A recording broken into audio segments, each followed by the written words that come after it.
uti ni ibihe byo kurya bishobora gutuma mu mubiri huzuramo imyanda myinshi cyane. Kimwe cyo bimwe mu byo kurya bituma mu mubiri huzuramo imyanda myinshi cyane ni ibyo kurya binogerejwe. Ibyo kurya binogerejwe, ibyo kurya ibyo kurya byavuye mu murakoze cyane. Kimwe mu bintu umuntu akwiriye kwibonaho agatangira gutekereza ko umubiri we wuzuyemo imyanda nuko umuntu ashobora kumara nk'iminsi 2 atajya ku musarani. Umuntu udukurikiye niba ushobora kumara iminsi 2-3 utajya ku musarani, menya ko ikibazo cyagenze gute, ikibazo cyavutse. Niba ubona ku ruhu rwawe ukunda kuzana ibishishi, sibyo? Ukunda kuzana uduhe tudasobanutse, birashoboka ko ari imyanda iri hehe, iri muri wowe. Niba ufite isukari nyinshi mu maraso yawe, birashoboka ko ari ikimenyetso cy'uko muri wowe huzuyemo iki, huzuyemo imyanda. Za bacteria za microbe zoroherwa no kwinjiramo. Yes, biba byoroshye cyane. Kandi si nizo bacteria zonyine, hari n'izindi ndwara nyinshi, sibyo? Kubera ko iyo umwanda ugumye ahantu birangira hacitse. Uzafate isahani yawe umare nk'icyumweru utayoza, uzaza urebe ukuntu isa. Cyangwa se isafuriya yawe uzamare nk'icyumweru utagenza gute, utayikorera amasuku. Cyangwa se uzafate ikintu cy'umwanda ugishyire ku mwenda wawe, mu minsi mike wa mwenda wawe uzagenza gute, uzacika. Niko niyo imyanda ibaye myinshi mu mubiri itavamo, biteza ibibazo byinshi cyane, ikaramu itabasha kwandika. Yego. Urumva ni ikintu gikomeye cyane buri wese yabasha kumva. Hari agasomo nigeze kureba,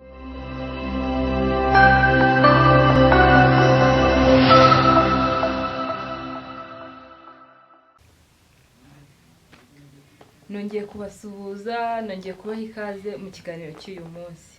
Kuko bisanzwe iyi ni Salvation Content TV, tugiye kugaruka mu kiganiro cyiza cy'ubuzima. Abantu benshi bifuje ko tugaruka ku buryo ki umuntu yabasha gukora isuku mu mubiri we, agakura uburozi mu mubiri we, akangiza imbuto z'indwara ziba zibitse mu mubiri w'umuntu.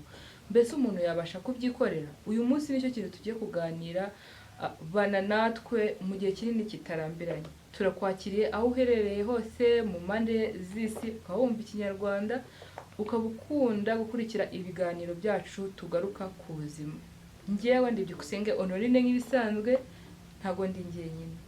Turi kumwe na muganga, araza kutwibwira kugira ngo atwinjize muri iyi ngingo neza, kuko abantu benshi bajya kwa muganga bakabakorera detox ku mafaranga menshi, ariko twifuza ko buri muntu wese yatangira kubyikorera, kuko ntago bihenze. Buri wese abasha kubyikorera akongera ubudahangarwa bw'umubiri we.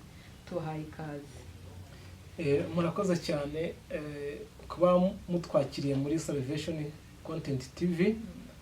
Twishimiye kubana namwe kandi turabashimira cyane kubw'umurimo ukomeye cyane mukora. Hanyuma ubutumwa bwiza bw'agakiza, ubutumwa bwiza bwo kwitungira amagara mazima bukagera hirya no hino ku isi. Ibi ni ibintu bikomeye cyane, kandi Imana ikomeze ibahereza umugisha cyane. Tunaboneraho umwanya wo kwakira umuntu wese dukurikiye wumva ikinyarwanda, aho yaba aherereye hose ari kuri iyi si. Tumwakiriye muri iyi gahunda aho tugiye kuganira kuri topic ivuga body detox, cyangwa se kwisukura, abandi babyita kwihumanura. Niyo topic tugiye kuganiraho.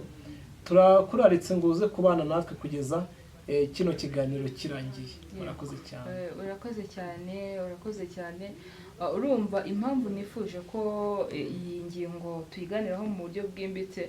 Hari abantu benshi baba bashaka kugenda urugendo, cyane cyane yenda kugabanya ibiro, cyangwa bashaka gusukura umubiri wabo kugira ngo batangire kuwushyiramo ibiwugirira umumaro. Kuko hari igihe umuntu amenya ko yakoze amakosa nyuma y'igihe runaka. Uyu munsi wa none rero turashaka kukubaza, birashoboka ko umuntu yakikorera detox ubwe ku giti cye? Birashoboka. Birashoboka wenda ku muntu waba yumvise bwa mbere ijambo body detox. Ubundi body detox cyangwa se detox mu magambo magufiya ni imyanda iba iri mu mubiri. Ishobora kuba ari imyanda yakugezeho biturutse mu kirere, ahagukikije ikirere cyanduye kirimo imyanda ikakwinjiramo, wenda ziturutse ku byuka bihumanya. Ishobora kuba ari imyanda ikomotse ku bintu wariye, ishobora kuba ari imyanda ikomotse ku bintu by'amakemikozi. Urabona hari nk'abantu nk'aya mazi bakoresha basukura ahantu hatandukanye. Ibyo ni ibintu byinshi bishobora kwinjira mu mubiri w'umuntu, hanyuma iyo bigumyemo ni kimwe mu bintu biba intandaro y'indwara nyinshi abantu barwara. Rero muri bwa buryo butangaje cyane Imana yaturemyemo, umubiri w'umuntu Imana yawuremye mu buryo ubasha kwikorera body detox. Nta kindi kintu gihambaye cyane umuntu agenze gute akoze. Turi buze kubireba mu magambo magufiya, tureba ese ni ubuhe buryo umubiri ubwawo ukora kugira ngo ubashe kwirukana imyanda iri muri mubiri imbere. Birashoboka cyane. Yego. Urumva hari igihe bisaba gutanga amafaranga menshi kugira ngo umuntu akore detox, bigasaba gukora ibintu bihambaye birimo kwiyina. Hari abantu baba batabizi, ariko ni kimwe mu bintu bituma umuntu iyo byabaye ngombwa ko ajya kwa muganga ibyo bikorwa bikora. Bakoresha ikibafu kigatuma umubiri ubiri byunzwe cyane, bikaba ibintu bihenze cyane. Ariko uyu munsi wa none turifuza ko kuko akamaro k'iyi detox ntabwo abantu benshi bazi ko umuntu uyu munsi wa none wamaze kumenya ngo ifarini ni mbi. Ari bwibaza ati ifarini yose nariye nzayikura gute mu mubiri, ari bwibaza ati inyama zose nariye, ari bwibaza ati ibyanduye byose nariye ndabikura gute mu mubiri. Uyu munsi rero nicyo tugiye kwibandaho cyane. Ubundi imyanda myinshi yinjira mu mubiri ikomoka ku biki? Murakoze cyane. Nubwo twavuze ko hari imyanda yinjira mu mubiri binyuze mu byuka byo mu kirere, ariko turifuza kubwira abantu badukurikiye ko imyanda myinshi iba mu mibiri y'abantu ikomoka ku bintu barya. Ibintu turya nibyo akenshi bikomoka mu iki? Imyanda isigara mu mibiri y'abantu. Ariyo mpamvu twifuza ko buri muntu wese ibi bintu abyumva cyane mu buryo bwimbitse cyane, kubera ko abantu benshi batuye kuri iyi si barya ibintu basigamo imyanda mu mibiri yabo, bikazatuma imibiri yabo igenza gute? Yuzuramo imyanda. Kandi iyo ahantu huzuye imyanda uzabyitegereze nk'iyo urugero uzarebe iyo nk'ikijumba kiguye hasi. Iyo ikijumba gihiye kiguye hasi mu masaha makeya cyangwa se mu minota mike, ujya ukabona udusimba dutoya turahuzuye, sibyo? Kubera iki tuba twahaje? Ni uko nyine hari cya kintu cyo kurya. So binasobanuye ko iyo mu mubiri huzuyemo imyanda, nta kindi gihita gikurikiraho nuko iyo myanda izahita iba umuzi w'indwara nyinshi, nk'uko na twa dukoko tuza tujya ahantu hari cya kintu. Ubwo rero umuntu udukurikiye birashoboka ko hafi indwara zose ufite zishobora kuba zarakomotse ku mwanda. Yego, ubwo rero nk'uko turi buze kugenda tubivuga, turi buze kureba ese ni ibihe bintu umuntu yakora kugira ngo imyanda imurimo abe yabasha no kuyirukana mu buryo bworoshye, mu buryo butamusabye ibiguzi byinshi cyane. Yego, ubwo bivuze ko imyanda iri mu mubiri nk'uko twabivuze kuri ariya makosa yangiza inzira y'igogorwa. Hari igihe umuntu ashobora kurya ibyo kurya yenda ryagaguye, cyangwa wenda ari ibindi bidashize mu nda, bigatuma ibyo byo kurya biguma mu gifu bikaba imyanda. Akaba ari uburyo ashobora gukoresha avanamo iyo myanda. Ariko nk'uko wari ubivuze ngo ahantu hari icyo kurya cyangwa hari imyanda haza udusimba, ubwo bivuze ko mu uwo mubiri byanze bikuri za bacteria za microbe zoroherwa no kwinjiramo. Yes, biba byoroshye cyane. Kandi si n'izo bacteria zonyine, hari n'izindi ndwara nyinshi, sibyo? Kubera ko iyo umwanda ugumye ahantu birangira hacitse. Uzafate isahani yawe umare nk'icyumweru utayoza, uzaza urebe ukuntu isa. Cyangwa se isafuriya yawe uzamare nk'icyumweru utagenza gute? Utayikorera amasuku. Cyangwa se uzafate ikintu cy'umwanda ugishyire ku mwenda wawe, mu minsi mike wa mwenda wawe uzagenza gute? Uzacika. Niko niyo imyanda ibaye myinshi mu mubiri itavamo, biteza ibibazo byinshi cyane ikaramu itabasha kwandika. Yego. Urumva ni ikintu gikomeye cyane buri wese yabasha kumva. Hari agasomo nigeze kureba ahantu niga bavuga ngo iyo umuntu ariye ibyo kurya ngo kera nyine byaraga bituma abantu barabiburaga bakarwara, ariko uyu munsi bararya bakarenza urugero ibyo byo kurya bitabanyuze mu nzira y'igogorwa bikahinduka imbuto z'indwara. Uyu munsi umuntu ushaka kwikora detox yakoresha iki? Yego, murakoze cyane. Mu busanzwe iyo umuntu arimo kurya ibyo kurya biramanuka muri ya nzira, intungamubiri zikajya gukoreshwa icyo zagenewe, hanyuma imyanda ikajya hehe? Ikajya hanze y'umubiri nk'uko Imana yagenze gute yaturemye. Iyo umuntu agize ikibazo rero akarya ibintu byuzuyemo imyanda myinshi cyane, cyangwa se iyo myanda ye ntive mu mubiri nk'uko bikwiriye, ikibazo kigenza gute? Kiravuka. Ushobora kwibaza uti ni ibihe byo kurya bishobora gutuma mu mubiri huzuramo imyanda myinshi cyane? Bimwe mu byo kurya bituma mu mubiri huzuramo imyanda myinshi cyane ni ibyo kurya binogerejwe. Ibyo kurya binogerejwe, ibyo kurya ibyo kurya byavuye mu nganda. Bino byo kurya ni bimwe mu bintu byuzuza imyanda myinshi hehe? Mu mubiri, kubera ko fibers zisohora hanze, zifasha umubiri gusohora hanze imyanda mu buryo bworoshye, ziba zarakuwemo. Ibyo bigatuma iyo umuntu akunda gukoresha ibintu biva mu nganda, nk'abantu bakunda gukoresha imigati, abantu bakunda gukoresha ibirungo cyane, urumva binagaragara ko umuntu ukunda gukoresha ifarini n'imigati no kujya kuri toilette biramugora. Amakonstipation bivuze ko no kunyura mu mara kw'imyanda biba byagoranye. Kunyura mu mara biba byagoranye cyane, ku buryo nyine bigenda bigahoma inkuta z'amara. Kandi izi nkuta z'amara zibamo utuntu two bita virayi. Tuno tuntu tuba dushamitseho imitsi y'amaraso ishinzwe kugenza gute? Kunyunyusa intungamubiri zikajya mu maraso zikajya gukoreshwa. Iyo rero imyanda yihomye muri izo virayi, zikurura ya myanda ikajya mu maraso. Iyo imyanda igeze mu maraso rero ibibazo biba byavutse. Iyo amaraso yanduye, ikibazo kiba cyagenze gute? Kiba cyavutse. Urumva rero ubundi uburyo Imana yaturemyemo, Imana yari ibizi neza ko mu byo kurya umuntu ashobora kurya hashobora kubonekamo imyanda igomba kujya hanze.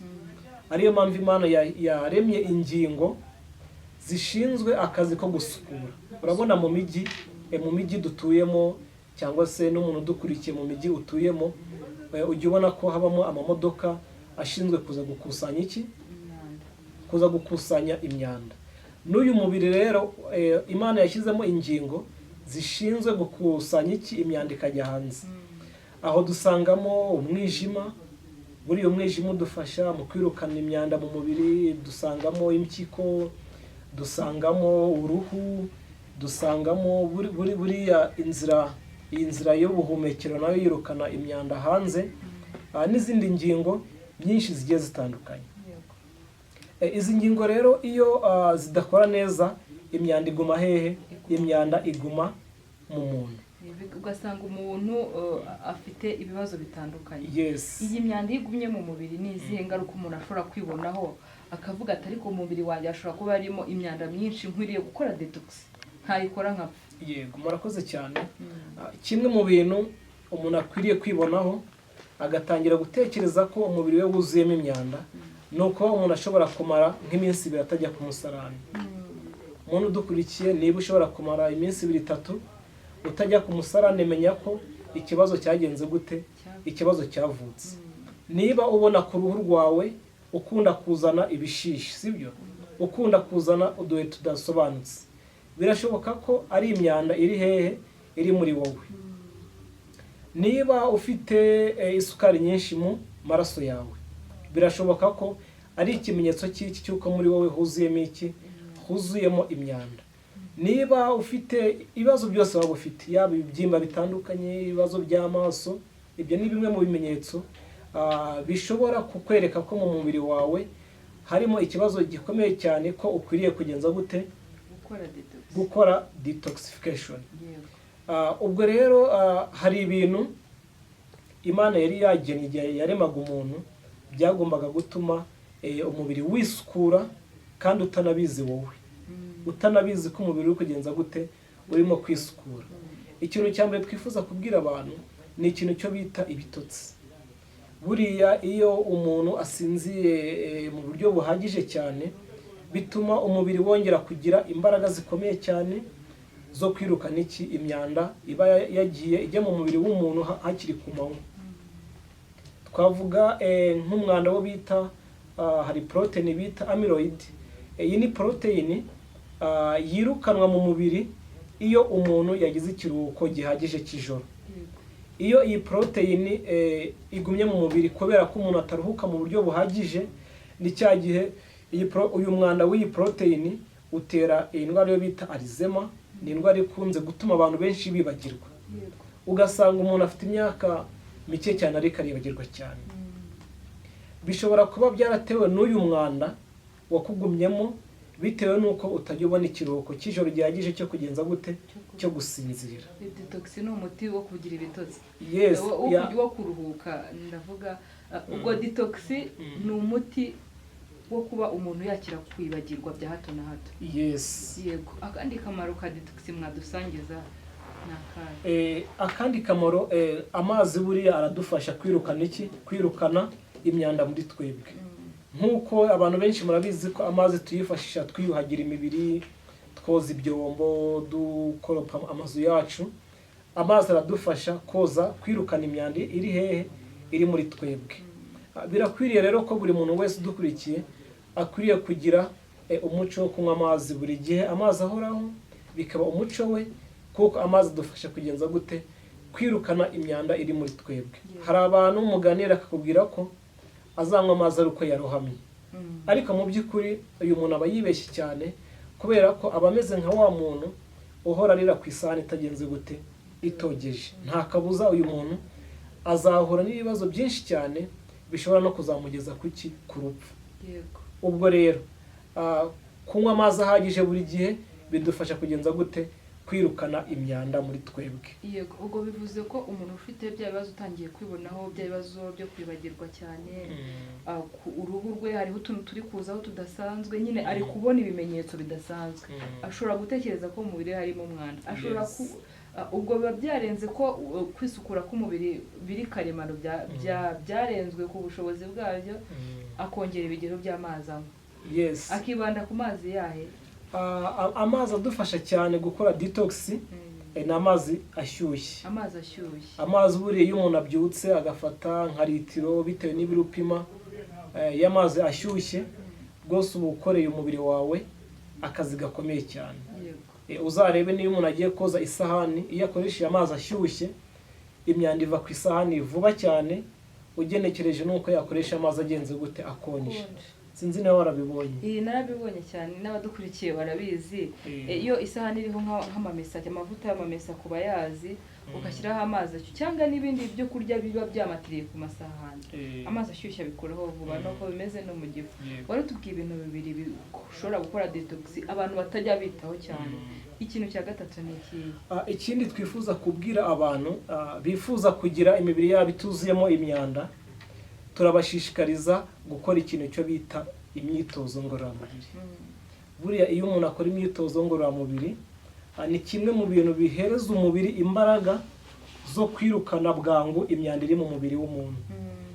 Ubwo rero ba bantu bakora akazi ko guhora bicaye hamwe, abatayeri, abanyonzi, n'undi muntu wese ukora akazi ko guhora ari hamwe, akwiriye kwihereza gahunda zo guhora akora iki? Imyitozo ngororamubiri, kuko iyi myitozo ngororamubiri izagufasha kwirukana imyanda iri muri wowe bitagusabye kujya kugura ibintu byinshi bihambaye cyane, kuko nutabikora hakiri kare n'ubundi iyi myanda izaguteza ibibazo byinshi cyane bishobora kuzakugeza no ku rupfu. Ikindi twifuza kubwira abantu, reka tukangurire abantu kwimenyereza gukoresha ibyo kurya bidatetse bibisi. Yes. Buriya ibyo kurya bibisi, ibyo kurya bidatetse ni ibyo kurya bituma umubiri wacu ugira isuku. Uzanabyitegereze, iyo abadukurikiye bazabikore, uzafate isahani yawe uyikatireho imbuto uzirye, ufate indi sahani iriho ibyo kurya bitetse. Uzasanga ko isahani iriho imbuto ikeye, mu gihe isahani iriho ibyo kurya bitetse igenze gute, iriho yanduye cyane. Imyanda yamatiriye cyangwa ibyo kurya byakoresha amavuta menshi cyane, usanga no kuyoza n'inshuro imwe bitavaho neza, sibyo? Ubwo rero ibi ngibi bisobanuye ko kwa kundi ubona ku isahani yawe handuye cyane mu gihe wakoresha ibyo kurya bitetse, niko niyo bigeze mu mubiri wawe, hantu bigenda binyura muri za nkuta bigenda binyuramo, hagenda hasigaramo imyanda myinshi cyane. Ariyo mpamvu dushishikariza abantu ko dukwiriye kujya dufata ibihe runaka tugakoresha ibyo kurya bigenze gute, ibyo kurya bibisi. Ibyo bizafasha umubiri kwikorera isuku. Yes. Kuko uzaba wabonye umwanya wo gufasha ibyo kurya bibisi ugakoresha amazi, umubiri wagira isuku mu bihe byinshi. Za mbuto z'indwara, icyo ni kimwe mu miti ishobora kuvura umuntu ibishishi. Yes. Ibishishi ufata iminsi 21 ukoresha ibyo kurya bibisi ari byo bibanzeho, bishobora kugufasha mu buryo burambye. Ikindi kintu kidufasha mu gukora detox ni ikintu cyo bita fasting, kwiyiriza, kwigomwa amafunguro. Bamwe hari n'ibyo bita intermittent fasting. Ni uburyo umuntu afata ibihe runaka atarya, yinywera amazi gusa. Hari abafata umunsi umwe mu cyumweru, sibyo? Hari uburyo bwo gufata iminsi 2, hari n'abafata iminsi 3 banywa amazi yonyine, nta byo kurya bagenze gute bafashe. Yego, ibi ngibi ariko uretse sibyo ko abantu bashobora kubitinya, ni byiza cyane. Gusa habaye hari nk'ikibazo umuntu afite, ibi ntabwo yabubikira kubikora byo kuba yamara iminsi 3 wenda anywa amazi gusa, ashobora kugana muganga umufasha akaba yamushyira kuri gahunda ikwiye. Yego. Kino ibintu bivuga kuri intermittent fasting cyangwa se kwiyiriza, kwigomwa amafunguro, kino kiganiro cyarakozwe, wajya hasi ukakireba ibintu byose bijyanye nacyo, abemerewe kubikoresha, abatemerewe gukoresha iyo gahunda, byose birimo, ukareba uburyo bikorwamo. Ni ukuvuga ngo iyo umuntu amaze iminsi runaka mike, iminsi itarambiranye, yahagaritse amafunguro, afata amazi gusa, hari n'abafata imitobe y'imboga, sibyo? Ibyo bintu bituma bihereza umubiri urwaho rwo kugenza gute, rwo kwirukana imyanda yaba yagenze gute, iba iri muri wowe. Icyo ni ikintu umuntu akwiriye kugenza gute, umuntu akwiriye kuzirikana cyane mu gihe yifuza kugenza gute, mu gihe yifuza kugira umubiri usukuye. Yego, agafata ibyo bihe, akoresha imboga, akongera bwa budahangarwa bw'umubiri. Yes, umubiri we ukagira ubudahangarwa bukomeye cyane. Urumva rero iyi detox, nk'uko twatangiye bivugwa, hari uburyo buhambaye cyane bujya bukoreshwa abantu buye kuri detox, ariko hano ikintu turimo gusa nkaho twibandaho cyane ni uburyo dukwiriye guhereza imibiri yacu imbaraga karemano yo kugenza gute, yo kwiyoza, aho kuzarindira kuzajya muri bya bintu bihambaye cyane, rimwe na rimwe binahenze cyane, cyangwa se bamwe no kubigeraho bikaba bigoye. Ariko umuntu aramutse akoresheje uburyo bworoshye cyane, umuntu akubahiriza gahunda Imana yagennye ikiturema, umuntu ashobora kwirukana imyanda iri muri we, bidasabye ko ajya kugenza gute, ko ajya gukoresha ibintu bihenze cyane. Yego. Urakoze cyane. Buri wese udukurikiye ashobora kumva iki kintu nk'aho ari ikintu giciriritse, ariko niba warabashije kubana natwe mu biganiro byatambutse, ukaba warumvishe inkuru z'indwara, ukaba warumvishe iki kintu cyo kurya ibyo kurya bikaburira mu mubiri, nta ndwara bidatera. Niyo nkuruzi ya kanseri zimereye n'abantu muri iyi minsi, niyo ntandaro y'imibyibuho ikabije. Mbese iyo ukoze detox igihe runaka, ikemura ibibazo byose. Giye gutugana ku musozo, niki wabwira abantu kuri iyi ngingo badukurikiye, ubashishikariza kugira ngo iki kintu bazajye bakizirikana, kugira ngo kigere ku musaruro ukwiye mu mibereho yabo? Murakoze cyane. Ikintu twabwira abantu nuko iyo umubiri wuzuyemo imyanda, wuzuyemo imyanda menshi cyane, twabonye ko ari umwe mu mizi indwara nyinshi zigenza gute zikomokaho. Ushobora kuba uyu munsi urwaye kansa, urwaye amaso, urwaye cyangwa se imisemburo yawe ikaba yaratakaje gahunda bitewe n'uko umubiri wawe huzuyemo iki, huzuyemo imyanda. Ushobora kuba ufite ibibyeyi bya nyababyeyi n'ibindi byinshi bitandukanye. Kubera iki? Kubera imyanda.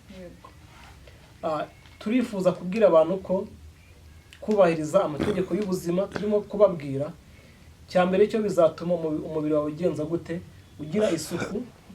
Dushishikariza abantu kugenza gute, ku kwibanda ku gukoresha ibintu bikomoka mu butaka. Niba ikintu kitava mu butaka ujye ukigendera kure cyane uko ushoboye. Rwose turababwiza ukuri ko niba ikintu kitava mu butaka ukwiriye gukora uko ushoboye, ukagenza gute, ukakigendera kure cyane, kandi ugakora uko ushoboye kose kugira ngo ushakishe ibintu biva mu butaka bizaguhereza intungamubiri zose umubiri ugenza gute, umubiri ukeneye. Icyo ni ikintu dukwiriye kubwira abantu. Ikindi twabwira abantu, abashinwa hari imvugo bajya bagira ivuga ngo iyo ibyo kurya byawe bidakwiriye, imiti yose wazafata nta kamaro izagenza gute, nta kamaro izakugirira. Ariko bakavuga ngo niba ibyo kurya byawe ufata bikwiriye, imiti rwose ntabwo uzigera unakenera imiti. Urumva? Ubwo rero urabyumva neza ko ibyo kurya bikwiriye ari ingenzi cyane. Ibyo kurya biva mu butaka turagushishikariza kubifata cyane. Tugushishikariza no gukora bya bindi bintu byose twakubwiye bifasha umuntu kugenza gute, bifasha umuntu gukura imyanda mu mubiri we kugira ngo umubiri ube ufite isuku. Ikintu bita kwiyuhagira, kwiyuhagira ni kimwe mu bintu bidufasha kwirukana imyanda mu mubiri. Buriya kwiyuhagira ni ikintu cyiza cyane, noneho bikaba akarusho iyo nimugoroba umuntu yiyuhagira amazi ashyushye. Amazi ashyushye ufite icyangwe ni ikintu cyiza cyane gituma gisubiza uruhu rwawe ubushobozi bwo kwirukana imyanda iba iri muri wowe. Iki ni ikintu umuntu wese akwiriye gukora byibuze mbere y'uko umuntu ajya kuruhuka nijoro, akagenza gute, akiyuhagira. Yewe no ku manywa mu gitondo umuntu akagenza gute, uko bishoboka byose umuntu akagenza gute, akabikora. Ikindi tutabura kuvuga, hari imyanda ikomoka kuba ikirere cyangiritse. Niyo mpamvu hano dushishikariza abantu gukora uko bashoboye, ku muntu wese bishobokeye, ku muntu wese ubonye amahirwe, kwitarura imijyi. Kwitarura imijyi bizatuma iyi myanda ikomoka mu kirere cyangiritse, imyuka yangiritse, ugenza gute, uyikwepa. Icyo ni ikintu twabwira abantu tukabashishikariza kugenza gute, kugikora. Rero murakoze cyane. Nanjye ntabwo nasoza ntibukije abantu ko akenshi na kenshi izi mbuto z'indwara ziva ku bintu uba wariye ntibinyure mu nzira y'igogora. Kuko nk'uko twabivuze, ibintu bitanyuze mu nzira y'igogora ukabishyiriraho ibindi, ntabwo bisohoka nk'umwanda, biguma mu gifu bikaboreramo, bikaba byahinduka imyanda izagutera indwara ndetse n'urupfu. Mureke dusoze kandi tubashimire mwe mwabanye natwe mukaba mwumvishe iyi detox. Tuzagaruka tuvuga ku zindi detox zitandukanye zinakomeye, zijyanye na hydrotherapy, aho umuntu azamenya uko ashobora gukoresha amazi mu buryo buhambaye. Imana ibahe umugisha. Mwakoze kubana natwe. Murakoze cyane. Imana ibahe umugisha.